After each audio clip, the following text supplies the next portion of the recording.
أعوذ بالله من الsyaitan rajim. Bismillahirrahmanirrahim. Alhamdulillah, kita kembali berkumpulan membaca satu ayat daripada Al-Quran. Mudah-mudahan Allah Ta'ala memberikan rahmatnya kepada kita berataan dengan berkat kita dudukan membaca Al-Quran ini sampai kepada ayat yang ke 273 daripada surah Al-Baqarah. Allah Subhanahu wa taala berfirman, lil fuqara'il ladzina uhsiru fi sabilillah la yastati'una darban fil ard, sampai akhir ayat. Yang maksudnya wallahu alam.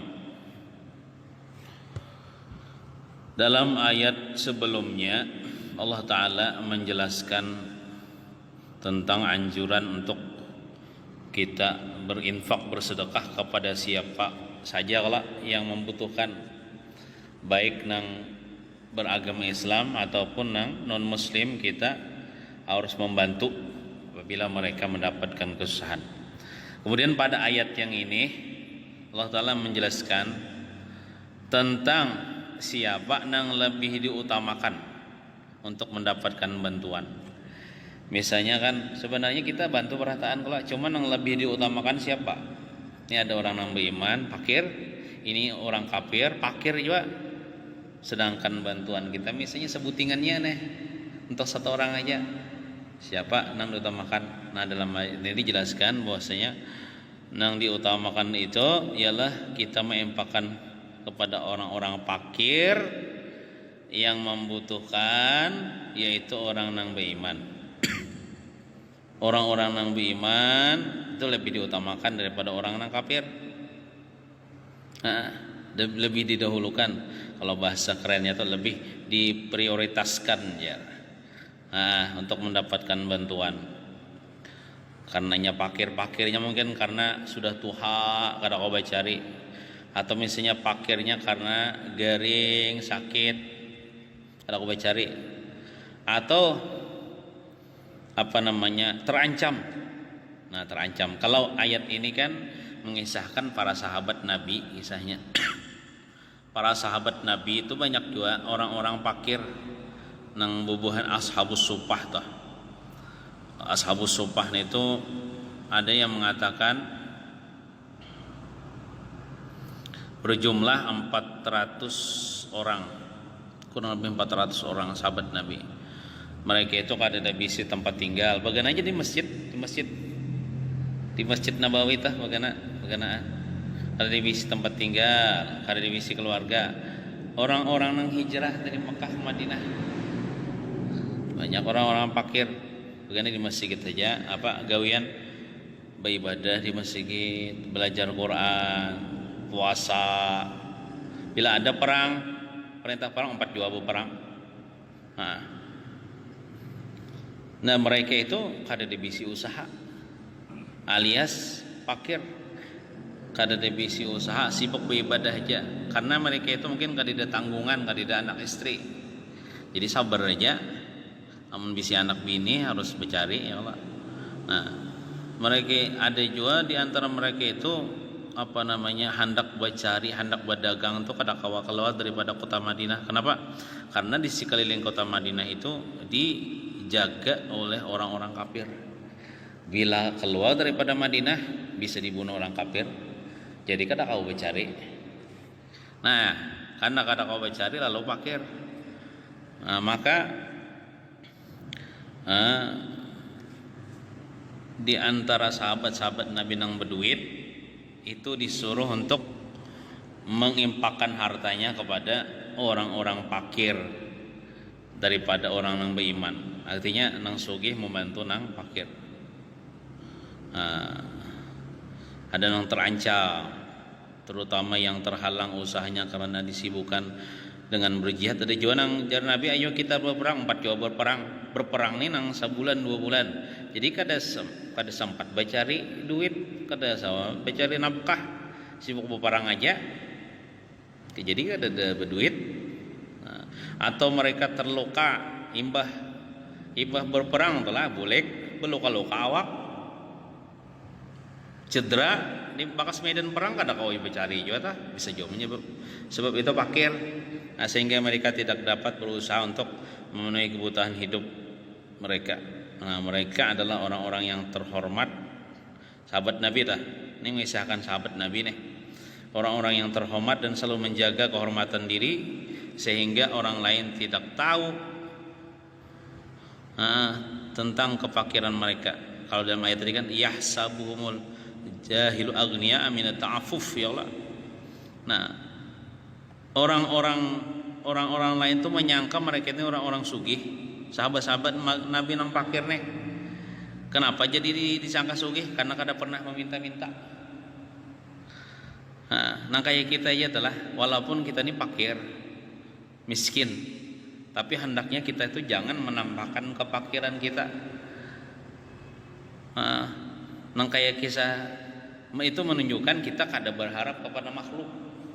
Apalagi jauh benar meminta-minta kalau mau orang ngatok minta aku jar. Itu kalau sahabat Nabi itu kada kayak itu. Menahan diri daripada meminta-minta sehingga orang-orang menyangka mereka itu orang sugih. Kenapa? Kada meminta-minta padahal mereka itu menutupi kefakiran mereka. Mereka hanya berhajat kepada Allah. Tapi seandainya dibari dah menerima mereka, tapi mereka kada meminta-minta.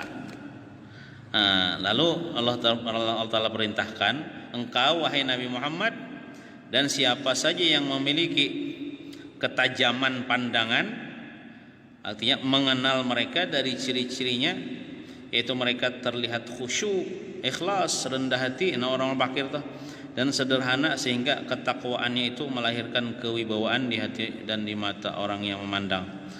Sekiranya mereka terpaksa harus meminta, mereka tidak meminta. Walaupun terpaksa hendak meminta nih, mereka kada meminta. Mereka tidak meminta secara paksa kepada orang lain, melainkan dengan cara yang sangat halus dan tidak dapat dipahami kecuali orang yang memiliki ketajaman pandangan. Jadi sahabat-sahabat Nabi nang pakir-pakir itu, amun kita tuh kada jeli melihat mereka ini, kita memadahkan mereka ini kada bahajat, padahal mereka itu berhajat benar kepada bantuan orang sugih. Nah, kalau Nabi kan sini jeli benar melihat dan tahu benar bahwa orang ini berhajat benar, walaupun mereka itu menjaga harga diri mereka sehingga mereka kadang meminta-minta. Nah, mereka adalah orang-orang yang sangat membutuhkan bantuan, ya. Sehingga apapun harta yang baik yang kamu infakkan, sedikit atau banyak, secara terang-terangan atau sembunyi, sungguh Allah Maha mengetahui dan akan memberinya balasan yang setimpal. Jadi kan dalam ayat ini adalah secara garis besarnya kita mengutamakan bersedekah itu kepada orang yang Islam nang fakir. Kalau seandainya ini misalnya duit kita terbatas ya Allah, untuk orang satu orang aja, maka nang diutamakan orang nang beriman, nang fakir diutamakan daripada orang kafir nang fakir. Kemudian lagi ada lagi pilihan nang lagi. Ini misalnya nih sama-sama beriman fakir. Lihat ini adakah kaitan keluarga ini kadedakah? Nah, nang kaitan keluarga ini diutamakan daripada nang lain keluarga pula. Kayak misalnya ini orang lain, misalnya ini sapopo seorang, nah sapopo seorang ini diutamakan kalau sama-sama fakir. Tapi mun duitnya banyak kan nyaman aja, nah ini bari juga. Misalnya nang lebih diutamakan nang mana? Misalnya duit kita terbatas kan untuk membantu satu orang aja, gitu. Nah, bisa apalagi misalnya ini fakir, ini penyumbayang, nih kada penyumbayang. Nah, nang penyumbayang kita utamakan.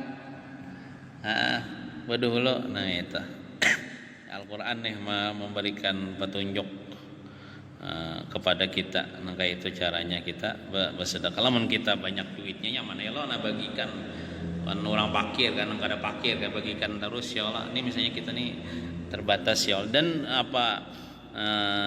sedekah impak tuh ada mesti duit ya Allah, apakah beras kayak ya Allah, atau buah-buahan kah, atau pisang kah, apakah umbili kayak ya Allah. Karena orang fakir ini apa hajanya berhajat, ngomong orang kelaparan itulah ibaratnya tuh Amun orang tuh kelaparan dan kada memberi daging ayam mati kan halal baginya. Daging ayam tuh mati kada bersembelih dibuang orang, bolehnya tuh mengambil daging halal baginya, tapi bagi kita yang bisi makanan ini haram.